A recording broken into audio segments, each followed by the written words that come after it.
Bowling করেছে এবং না আলহামদুলিল্লাহ আসলে এরকম একটা চ্যালেঞ্জ মোমেন্ট যে ওয়ার্ল্ডের ওয়ান অফ দ্য বেস্ট টিমের সাথে আসলে বোলিং করাটা খুবই চ্যালেঞ্জিং। আর আমি মনে করি যে আমার last we have practice A lot and preparation wise বলবো খুবই ভালো প্রিপারেশন ছিল।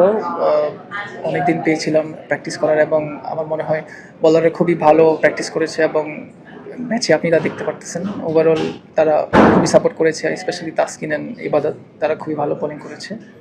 আমার কাছে সবগুলা উইকেটই স্পেশাল, বিকজ 5টা না হলে তার 5 উইকেট হয় না। বাট অবভিয়াসলি বলতে গেলে যে আমার যে টিমের যে এনার্জি ছিল সকাল থেকে এবং সবাই মিলে যে মাঠে এফোর্টটা দিয়েছে, আমি অবশ্যই টিমমেটসদের ক্রেডিট যাই এটাতে। এবং ওরা ক্যাপ্টেন যেভাবে সাপোর্ট করেছে মাঠের মধ্যে, অবশ্যই আলহামদুলিল্লাহ আমরা ভালো শেষ করতে পারছি।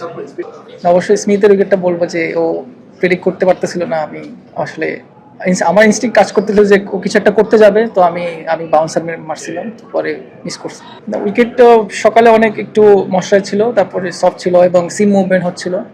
তো আমরা যেটা প্ল্যান করেছিলাম যে আমরা খুবই ডিসিপ্লিন বোলিং করবো, পার্টনারশিপ বোলিং করবো এবং সেটাই হয়েছে। এবং এবার তাসকিন ওরা এক পাশ থেকে খুব ভালো বোলিং করেছে এবং প্রেশারটা আলটিমেটলি আমরা বিল্ড করতে পারছিলাম এবং ভালো শেষটা ভালো হয়েছে। এবং এখন ব্যাটসম্যানদের যদি বলি যে আমরা খুবই ভালো স্টার্ট করেছি, আনফর্চুনেটলি সাদমান ভাই শেষ করতে পারেনি। বাট এখন যে পার্টনারশিপ হচ্ছে আলহামদুলিল্লাহ এটা ক্যারি আউট করতে পারলে বড় একটা ইনিংস আমরা খেলতে পারবো।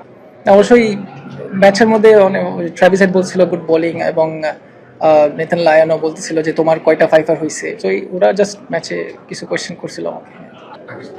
না, আমি তিনটাকেই বলবো যে খুবই ভালো অ্যাচিভমেন্ট আমার জন্য, যে ওয়ার্ল্ডের বেস্ট টিমের সাথে আমি যে ফাইফার পেয়েছি এবং আমি চাবো যে এটা কন্টিনিউ করে যাওয়া এবং সামনে আরও চ্যালেঞ্জ আসবে, সামনে আরও খেলা আছে, সো এদিকে